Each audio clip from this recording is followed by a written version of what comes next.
ada beberapa orang yang mencoba ya untuk menghubung-hubungkan nabi palsu itu dengan Paulus, begitu ya. Mereka mencoba untuk menghubung-hubungkan nabi palsu itu dengan Paulus, karena mereka selalu bertanya, siapa sih nabi palsu yang dimaksud oleh Yesus? Karena nabi palsu itu biasanya katanya akan menyebarkan ajaran-ajaran yang palsu, yang bertentangan dengan ajaran Yesus. Tahu nggak saudara-saudara, bahwa ajaran Yesus dan Paulus tidak pernah bertentangan. Nanti kita bisa buktikan itu ya, bahwa ajaran Paulus dan ajaran Yesus tidak pernah bertentangan.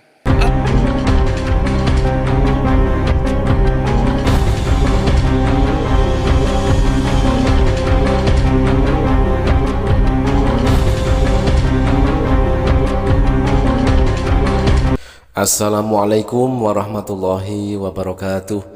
Sahabat beriman, berjumpa kembali di Bintang Mu'allaf Channel. Mudah-mudahan kita semua selalu sehat walafiat di dalam lindungan Allah Subhanahu wa ta'ala. Salam satu Tuhan, Allahu Akbar.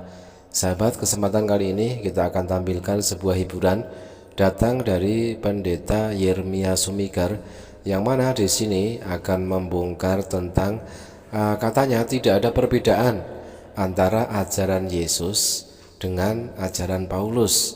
Katanya tidak ada pertentangan di situ, tetapi kita akan tampilkan nanti banyak sekali ada pertentangan antara ajaran Yesus versus ajaran Paulus.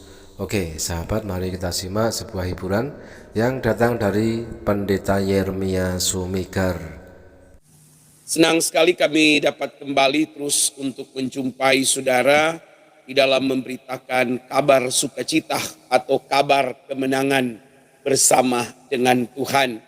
Saudara-saudara, kali ini saya ingin untuk menyampaikan sesuatu kepada saudara mengenai nabi palsu menurut Alkitab, ya, nabi palsu yang dimaksud oleh Yesus di dalam Matius, Markus, Lukas, Yohanes, dan Paulus juga menegaskan sebenarnya siapa nabi palsu itu. Saudara-saudara, nabi palsu itu seringkali dipertanyakan. Ada banyak orang yang ada banyak orang yang bertanya mengenai siapakah nabi palsu itu. Ya, dan kemudian ada beberapa orang yang mencoba ya untuk menghubung-hubungkan nabi palsu itu dengan Paulus, begitu ya. Mereka mencoba untuk menghubung-hubungkan nabi palsu itu dengan Paulus, karena mereka selalu bertanya, siapa sih nabi palsu yang dimaksud oleh Yesus? Teman-teman mudah saja untuk menanggapi asumsi dari Pendeta Yeremia Sumikar tersebut ya. Cukup memakai apa yang dikatakan oleh Yesus di dalam Matius 7 nomor 15, waspadalah terhadap nabi-nabi palsu yang datang kepadamu dengan menyamar seperti domba, tetapi sesungguhnya mereka adalah serigala yang buas. Nah, pertanyaannya adalah, siapakah sebenarnya serigala berbulu domba yang dimaksud oleh Yesus tersebut? Nah, siapa lagi kalau bukan Paulus? Karena dialah yang menyamar, berpura-pura bertobat dengan menyerupai domba, padahal dialah sang serigala jahat. Dan lagi Yesus berkata di dalam Matius 10 nomor 17, tetapi waspadalah terhadap semua orang, karena ada yang akan menyerahkan kamu kepada majelis agama dan mereka akan menyesah kamu di rumah ibadatnya. Nah, siapakah yang suka menyerahkan orang di rumah ibadah dan penjara yang Yesus maksud pada ayat tersebut? Yang jelas Pauluslah pelaku dari itu semua. Ada tertulis di dalam Kisah Rasul 8 nomor 3, tetapi Saulus berusaha membinasakan jemaat itu, dan ia memasuki rumah demi rumah dan menyeret laki-laki dan perempuan keluar dan menyerahkan mereka untuk dimasukkan ke dalam penjara.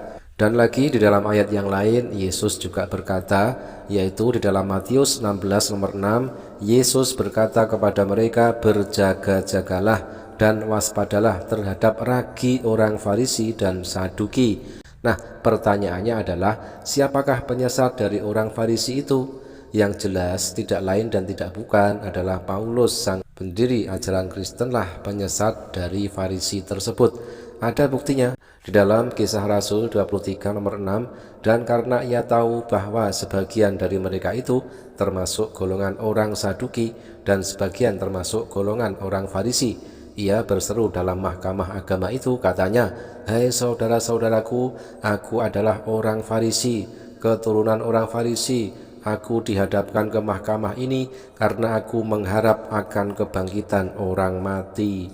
Karena nabi palsu itu biasanya katanya akan menyebarkan ajaran-ajaran yang palsu, yang bertentangan dengan ajaran Yesus.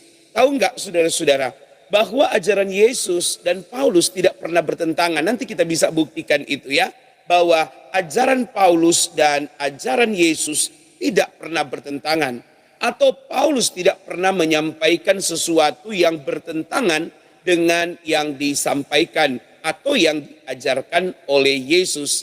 Namun saudara-saudara, ketika orang-orang terus membranding Paulus bahwa ia menyebarkan ajaran yang berbeda dengan ajaran Yesus, contoh dalam soal sunat, padahal hal sunat hati itu bukan hal baru, ya.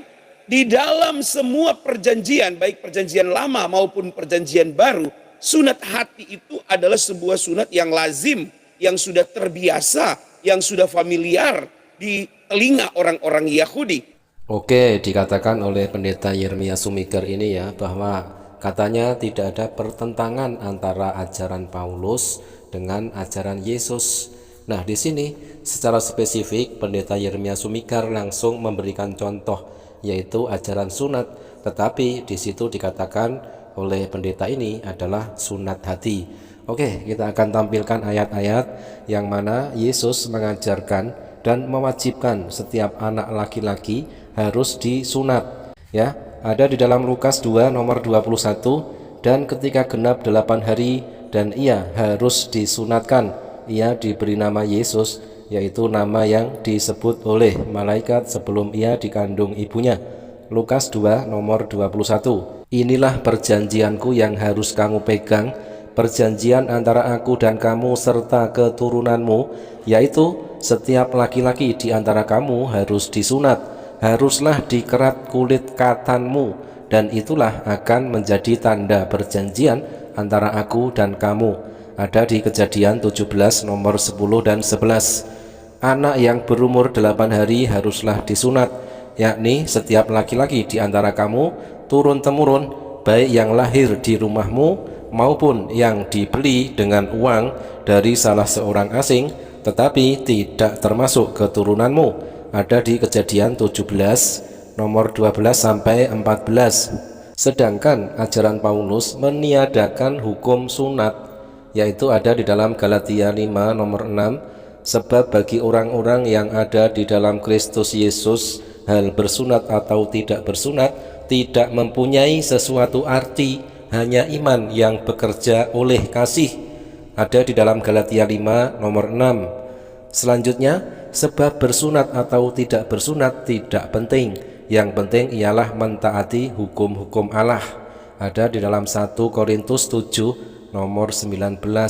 Nah, teman-teman, kita bisa melihat di sini ya, di dalam Kejadian 17 nomor 10 dan 11 ini ada kata-kata dikerat kulit katanmu. Apakah yang dimaksud dengan dikerat kulit katan ini adalah sunat rohani? Dan di sini sangat jelas sekali pendeta Yeremia Sumiker ini berbohong ya ketika mengatakan sunat hati, padahal ayatnya ada tertulis dikerat kulit katannya. Terbongkar sudah, ternyata ada pertentangan antara ajaran Paulus versus ajaran Yesus. Demikian sahabat, mudah-mudahan bermanfaat. Jazakumullah khairan kasiron. Wassalamualaikum warahmatullahi wabarakatuh.